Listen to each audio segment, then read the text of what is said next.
Hi, I'm Brian Everson. I'm the inventor of the Tstud. So today I'm going to talk you through how to build the good, bad, the ugly of building with BareNaked Tstud. So I'm going to start out with the lowly 2x6. So 2x6 wall assembly. These are certified to hold 2,200 pounds.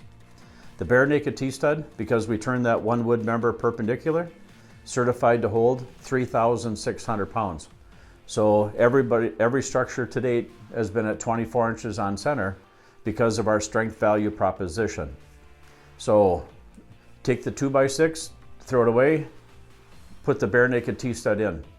24 inches on center, you save 56 to 58 studs on average. So I was that carpenter on the job, schlepping them things around, don't have to do that. And then there's 2,000 fasteners attached to those studs. That you don't have to put in or use. You don't need them anyway. Structure is just as strong. Pretty nice to be able to glue adhesive if you're in the modular home world to that 2.5 inch surface. I can tell you the upside benefit of that when your structure is going down a road or traveling, minimizing cracking. Okay, so building framing, take the 2x6 out, push us in, still 3 fasteners. Still use your 2 top plates and your single bottom plate. You end up with a 95.5% complete thermal break through the whole structure. So still 3 fasteners, just like on the 2x6, no big deal. Okay, so learning curve is 0. You just have one thing to learn, one little hiccup. And so we started out making these as a T shape, and being a carpenter, I figured out that you weren't going to like me because I didn't like myself. So we ended up making them into an L shape. So king studs and jack studs. So the stud itself, you can see here, the stud doesn't care which way you put the spline or the flange. Doesn't care which way you put it. So obviously if you like the sheet rocker, you might put the 2.5 to the inside to help them out. Sheathing on the outside, they're easy to hit. We just took 30 in for testing. The worst one had an 1/8 of an inch twist, so they look pretty sexy going down the road. If this board has a bow cup warp twist, when we run the dowels through and attach it to this side, we take all that twistiness, all that negativeness out of the board members, and one side fixes the other side from being able to move with all those dowels in it. We use, the adhesive we use has a moisture resistant and heat resistant. Okay, so 24 inches on center, double top plate, off you go. You get a complete thermal break. I'll show you a photo of this. You get a complete thermal break through the corner. That's a massive benefit to everybody.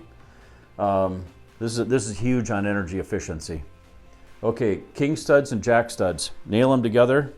You can nail them together however you want. You know, like this. You can make a big, a super strong column out of it, post out of it.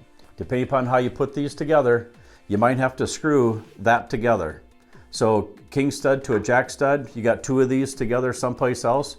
You can nail them together on this side with your 3.5 inch nails, but obviously this you're gonna have to screw together to suck them up. Okay, that's what I ended up doing. On the other side of this, for the king stud and jack stud, I just put screws in them.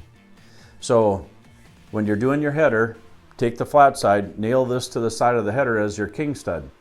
Jack stud, take the same flat side, run it up alongside of it until you get to the bottom of your header and nail it off. Okay, just like you normally would.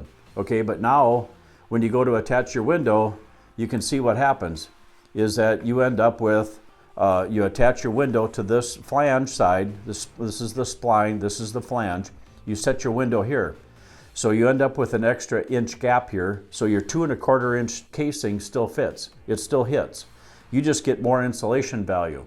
So having this thermal break through here in between your window jamb and the wood members, this is highly energy efficient to stop that cold from coming through or the heat from coming through, affecting the ability of the thermal transfer on the window jambs and the sills themselves. Makes them highly more energy efficient and more stable. Okay, so here's the one funny part. Okay, so I don't see anybody complaining about this at all. Okay, so here's your part. On the bottom here, your sill plate. Obviously, to do it this way, you got a 1 inch. You're going to have to cut this off here. Here's your rough opening for your window. So take your rough opening for the window, add 1 inch, and that's what you get right there. And you got to do that to both sides. So just a little cutting. Always put the flat side down for the sill plate, otherwise you end up with more cuts. And then that way you can cut all these straight to be able to attach your sill plate to the cripples below. Okay, so super strong, super straight. Cull rate so far is 0 on the job and in the field. Even us in the manufacturing process, our cull rate is less than 1%.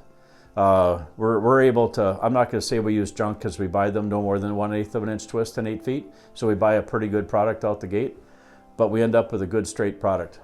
So anyway, that's this is an R20 header. It's an LVL header. This has BASF neopore foam on the inside. So a good header to use, get a complete thermal break through it. And that's it. Pretty straightforward, pretty simple. No complaints so far. I'm Brian Iverson. I'm the inventor of the Tstud. Thank you.